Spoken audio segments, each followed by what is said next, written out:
سلام. امروز ما بهتون بگم که توی این مدت کدوم قبرستون بودم. ببینید توی این مدت من خیلی کار انجام دادم. یه دونه تبلت داشتم که من تو ویدیو دیدید یا نه، اونو فروختم. خب این گوشی هم که باشه کار میکردم اونم فروختم، اینا رو پولش جمع کردم و اینو گرفتم. خیلی گوشی قدیمیه ولی خب بالاخره کار آدم راه میندازه.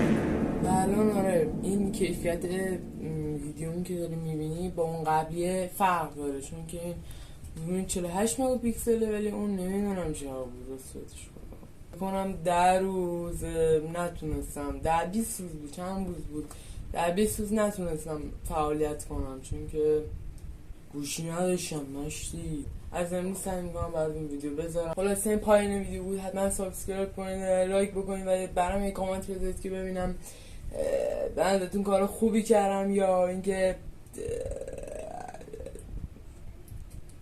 نه بدنم چی کاری میکردم. خداحافظ.